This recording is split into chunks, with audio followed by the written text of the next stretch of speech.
네, 윤석열 대통령이 오늘부터 4박 6일간 사우디아라비아와 카타르 순방길에 올랐습니다. 두 나라 모두 국빈 자격으로 방문하는데 한국 대통령으로는 처음이라고 합니다. 자, 이민찬 부대변인, 먼저 윤 대통령 출국 전에 메시지가 있었다면서요. 소개를 해주시죠. 맞습니다. 윤석열 대통령이 국무총리에게 초심으로 돌아가라는 메시지를 전달을 했다고 합니다. 그러니까 최근에 보면 보궐선거에서 드러난 민심의 회초리를 좀 엄중하게 받아들이고 국정 운영 방식 전반을 되돌아보겠다 이런 의지로 읽힙니다. 윤석열 대통령이 최근에 반성, 책임 이런 단어를 수차례 해왔습니다. 그 연장선으로 보면 될 것이라고 생각을 하고요. 국민이 변화를 명령했기 때문에 그 명령을 받기 위해 앞으로 더 변화하겠다 이런 의지를 밝힌 거고요. 이 당 대통령뿐만이 아니라 당도 지금 변화를 위해 여러 활동을 하고 있습니다. 우선 정쟁성 현수막을 철거하고 있죠. 또한 지도부들 새롭게 꾸렸고 혁신위도 구성하고 있습니다. 조금 더 낮은 자세로 민심에 다가가기 위해 노력하겠다는 말씀드리겠습니다. 예, 자 이재원 논설위원, 오늘이 윤석열 대통령이 올해 참 해외 순방을 참 많이 다닌 것 같습니다. 여러 가지 이유 등으로 해외 국빈으로 초대받은 경우도 많았었고요. 근데 이제 일각에서는 대통령이 지금 국내적으로 챙길 게 많은데 왜 해외 일정 순방 일정이 좀 많은 것 아니냐 이런 지적도 하는데 숫자가 어느 정도 됩니까? 지금 지난해 취임 후 현재까지 윤 대통령 해외 순방이 모두 12차례입니다. 지금 11월에 영국 또 연말까지 네덜란드 합쳐도 연말까지 이제 14차례가 되는데요. 역대 대통령들 기록이랑 비교해 보면 또 그렇게 차이가 현재까지 나는 건 아니에요. 예를 들면 이제 취임 후 2년 차까지 가장 해외 순방을 많이 다닌 대통령이 이명박 전 대통령이었는데 21차례. 그리고 2위가 문재인 전 대통령 15차례입니다. 근데 이제 윤석열 대통령 같은 경우는 보시면 1호 영업사원이 되겠다고 국가세일즈에 지금 발벗고 나선 상황이 아닙니까? 게다가 지금 그 연말까지 부산 엑스포 유치전이 아주 뜨겁게 불붙어 있는 상태입니다. 그래서 더 발벗고 나설 수밖에 없는 상황이다 이렇게 보이고, 사실 다자 그 외교 계기로는 한 번에 계속 여러 국가들을 만나고 있어요. 이게 내치가 어려우니 외치 때문에 도망 다니는 게 아니냐라는 얘기가 나오지만 꼭 그렇지만도 않은 게, 실제로 왜 지난달 유엔 총회 계기 이제 뉴욕 방문했을 때 닷새 동안 41개 국가의 정상들이랑 정상 외교 했었거든요. 그때 그 이름도 좀 특별하게 좀 우리한테 낯선 수리남, 레소토 이런 국가들까지 나왔던 거 기억하실 텐데, 이런 모든 거를 감안하면 충분히 할 만한 움직임이다 이렇게 보입니다. 예, 김현주 특보님. 예, 근데 이제 지금 에너지를 확보하고 경제 외교를 표방하면서 지금 갔는데 시기적으로 좀 대단히 우려스러운 측면이 있죠. 이번 방문 같은 경우에는. 왜냐하면 지난 16일 날 UAE 대통령 방한도 중동 사태가 악화돼서 취소됐잖아요. 그럼에도 불구하고 이번에는 사우디랑 카타르에서 국빈 방문으로 좀 강력히 요청을 해서 이제 갈 수밖에 없었다 이렇게 대통령실에서 설명을 하고 있는데, 지금 우리가 방문하는 곳이 사우디가 팔레스타인을 지지 선언했잖아요. 예. 그리고 이제 카타르 같은 경우는 무장단체인 하마스를 지지 선언을 하고 있는 그런 상황이고, 또 우리가 가치 동맹을 맺고 있는 미국은 이스라엘에 대해서 지지를 그렇죠. 하고 있고 18조에 달하는 군비까지 지금 지원하겠다 이런 발표까지 지금 하고 있는 이런 상황이라서 우리 정부가 갖고 있는 그런 가치 동맹과 충돌할 여지가 좀 있어 보이거든요. 그래서 지난번에도 한번 UAE 방문했다가 말실수를 하셨잖아요.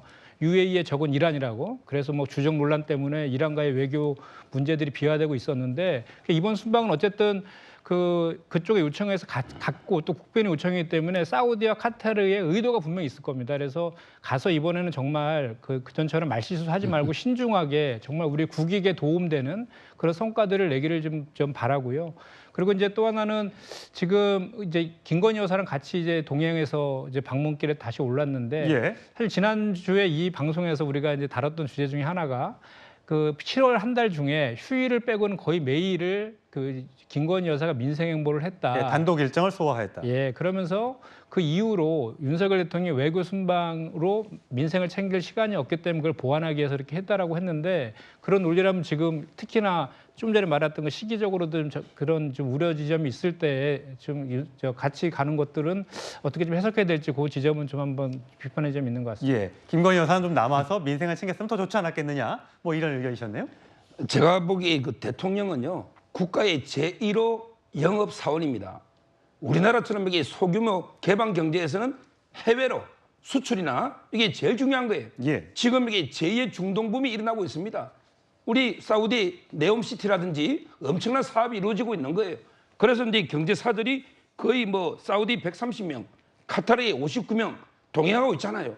저는 이거야말로 이게 진짜 민생 중에 민생인데 이걸 비판한다는 거는 말이 안 되고요. 그다음에 김건희 여사도 국빈 방문이에요. 최초로 국빈 방문에 배우자가 안 가는 것도 말이 안 되지만 저는 김건희 여사의 또 역할이 있을 거예요. 여러 가지 문화 외교라든지 한류라든지 따라서 이제 그 야당이 이런까지 비판하는 거는 문제가 있다고 봅니다. 예. 자, 윤 대통령 나가면서 아까 좀 전에 말씀드렸다지만 한덕수 총리에게 민생을 좀 잘 살펴봐라. 책상에만 앉아 있지 말고 현장에 좀 나가달라 이러면서 여러 가지 좀 달라진 모습을 보선 패배 이후에 그런 모습을 보이고 있는데 말에서도 그런 부분이 드러나고 있습니다. 함께 보시겠습니다. 제일 중요한 게 이념입니다. 국가를 어떻게 끌고 나갈 것인지에 대해서 우리가 확고한 그런 방향을 잡아야 된다고 생각합니다. 뭐 협치하는데 새가 날아가는 방향은 딱 정해져 있어야 왼쪽 날개, 오른쪽 날개가 힘을 합쳐가지고 보수와 진보, 좌파, 우파 이렇게 힘을 합쳐갖고 성장과 분배를 통해가지고 발전해 나가는 것이지 뒤로 가겠다 그러면은 그거 안 됩니다.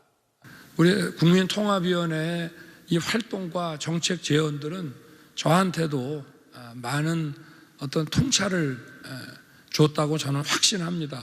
다만 그것이 얼마나 이 정책 집행으로 이어졌는지는 저와 또 우리 내각에서 좀 많이 돌이켜보고 반성도 좀 많이 하겠습니다. 저보고 소통이 좀 부족하다고 하는 지적하시는 분들이 많아서 저도 많이 이제 좀 반성하고 더 소통을 하려고 합니다만은. 자, 이민천 부대변인, 그동안 뭐 윤석열 대통령이 아까 이념 얘기할 때는 목소리 톤도 굉장히 높고 강렬한 어조로 얘기를 했는데 지금 최근에 있었던 발언들은 소통, 민생, 현장 이런 것들을 강조하면서 좀 톤이 좀 낮아진 듯한 목소리가 이제 들립니다. 저는 개인적으로. 근데 이제 여러 가지 또 다른 것도 있는데 일부 보도지만 국회의원들 과거에 논리로 싸워라. 자꾸만 야당 의원들한테 밀리지 말고 싸워라 적극적으로. 그래서 그런 전사투사적인 이미지가 있는 장관들을 임명했다는 얘기도 있었는데 근데 장관도 좀 낮은 자세로 좀 임해달라. 이것도 하나의 변화라고 볼 수 있는 겁니까? 그러니까 대통령이 그 말씀하신 그 강경한 발언을 했던 장소가 국민의힘 의원단의 연찬의 장소입니다. 그래서 국민의힘 의원들과 같은 한 식구끼리 한 자리에 서 있어 나왔던 발언이기 때문에 조금 행사의 성격도 이해할 필요가 있다 이런 말씀 드리고요. 또 장관도 낮은 자세로 임해라. 그러니까 늘 낮은 자세로 임해왔죠. 그런데 그 소통하는 방식, 화법이 조금 이제부터는 바뀌어야 할 필요가 있지 않을까 하는 그런 제언에 대통령이 공감을 했다는 겁니다. 뭐 대통령이 직접 그런 지시를 했다거나 그런 차원은 아니고요. 왜냐하면 좀 전에도 말씀드렸지만 보궐선거에서 나왔던 민심의 뜨거운 회초리 이 부분을 우리가 어느 부분이 잘못됐고 어디서부터 고쳐야지 국민들 마음속에 우리가 다가갈 수 있을까 하는 부분을 점점 성찰을 하고 있는 게 아닌가 싶습니다. 예. 자, 윤석열 대통령 어제죠. 갤럽에서 여론조사 결과가 나왔는데 이렇습니다. 긍정은 33에서 30%로 떨어졌고 부정적인 얘기는 61로 많이 올라갔습니다. 다음 장을 볼까요? 예, 서울 지역만 놓고 보자면 부정 이미지는 66%나 되고요. 긍정은 25%로 많이 떨어진 걸로 나오고 있습니다. 또 보수 국민의힘의 전통적인 지지층이죠. TK 지역만 보면 TK 지역은 그래도 부정 여론보다는 긍정 여론이 많았습니다만 58에서 45로 뚝 떨어진 모습을 볼 수가 있습니다. 자, 서정욱 변호사님. 이런 민심의 변화, 급격한 변화입니다. 여기에 대해서 여당은 지금 어떻게 또 정부, 또 용산은 어떻게 해야 된다고 보십니까? 뭐 첫째는요. 국정 기조의 방향을 바꾸면 안 됩니다. 방향은 옳아요. 외교 안보든 저는 이제 건전 재정이든 큰 방향은 옳다.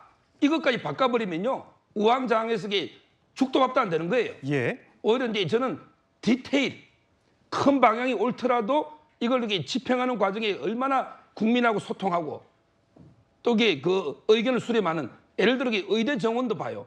이게 큰 방향 옳아요. 근데 예를 들어 의사들하고도 소통하면서 먼저 고칠 게 있는지 이런 게 필요하거든요. 예. 이게 저는 낮은 자세로 경청하면서 소통하는 이런 게 디테일은 바뀌게 되지만 큰 방향의 국정 기조가 바뀌어서는 안 된다. 이런 생각이 들고 제가 여론조사를 보니요. 보수, 중도, 진보가 있잖아요. 예. 주로 보수층에서 많이 빠졌어요. 어. 이게 중요합니다. 대구에서 13% 빠졌어요. 왜 그럴까요? 바로 이게 국민의힘에 대한 실망이죠. 예. 국민의힘이 제대로 대통령실의 큰 정책을 제대로 이게 뒷받침을 못 해주고 제대로 이게 대야 투쟁도 못하고 지금 이게 무기력하게 김기현 대표 체제 가고 있잖아요. 여기에 대한 이게 실망, 오히려 진보층에서 빠진 게 아니고 보수층에서 많이 빠졌다는 거, 이걸 이게 명심해서 이 말을 이게 아까처럼 국민의힘에 대한 이게 준엄한 비판이다. 저는 이렇게 보기 때문에 이 점을 이게 당도 저는 깨달아야 된다 봐요. 예. 자, 이준석 국민의힘 전 대표죠. SNS에 이렇게 글을 올렸습니다. 특히 서울 수도권 민심이 급격하게 식고 있는 것에 대해서 이렇게 얘기했습니다. 얼마 전까지 간신배들이 서울 이기고 경기도는 살짝 찐다고 위기론 이야기하던 사람들 이렇게 이해하더니 좀 마음이 좀 그렇다. 네. 그러면서 이준석 한 명 자르는 것으로 안 돼. 대책 없으면 내려놓아라. 이렇게 얘기했습니다. 자, 김현정 특보님. 이준석 대표가 만약에 공천을 받지 못한다면 뭐 TK 출마설도 물론 있습니다만 자, 이 발언에 대해서 어떻게 들으셨어요? 지금 사실은 이준석 전 대표가 그 태도나 뭐 발언이나 이런 것에 대해서 좀 자극적으로 쓰는 그런 것들은 좀 비판의 지점이 있지만 그동안에 이준석 대표가 해왔던 발언들을 보면은 다 근거 없이 하는 내용들이 아닙니다. 지난번에 뭐 18% 차이로 패배할 것이다라는 것도 강서구청장 보궐선거. 예, 사실은 저 국민의힘의 내부 여론조사 결과 그렇게 나왔다고 하거든요. 그런 거 보고 한 것 같고 또 2주 뒤에 지지율 폭락할 것이라고 얘기했잖아요. 그것도 지금 많은 보수 언론이나 여권 내부에서도 아직도 비판의 목소리들이 계속 나오고 있는 그런 것들을 가지고 지금 얘기했다는 거 저는 보고 이번 강서구청 그 보궐선거 패배를 분석해 보면요. 그 여당의 가장 강세지였던 마곡지구에서도 완전히 16% 차이로 졌잖아요. 그러니까 2030과 중도뿐만 아니라 중산층까지도 등을 돌린 거예요. 이런 민심에 대해서 뼈저리게 받아들여야 되는데 지금 윤석열 대통령과 여당에서 하는 말만 들으면 정말 민심 위반에 대해서 모든 것들을 다 할 것처럼 얘기하고 있지만 실질적으로 거기 따르는 조치들을 보면 과연 그게 진정성이 있는지에 대해서는 저 의구심이 드는 지점이 있어요. 그건 첫 번째로는 그 당 지도부가 그대로 있고 임명진만 사퇴하고 이기 체제를 출범시킨 그 점도 있고 또 민생과 소통을 강조하지만 소통도 여당과의 소통만을 지금 얘기하고 있는 것이지 야당과 국민과의 소통의 얘기는 좀 없고요. 민생 같은 경우도 민생의 행보가 현장에 찾아가서 퍼포먼스 한다고 해결되는 게 아니지 않습니까? 민생을 해결하기 위해서는 그에 따른 정책과 예산이 뒷받침돼줘야 되는데 지금 현재 윤석열 정부에서 제출한 정부의 예산안을 보면 뭐 R&D 예산 삭감하고 그 사회적 약자에 대한 예산 삭감하고 이런 것들에 대한 지역 화폐 삭감하고 이런 것들에 대한 비판도 오히려 나오고 있는 것 그런 것들이 실질적으로 바뀌었을 때 진정성이 국민들한테 받아들여질 것이다 이 말씀드립니다. 예.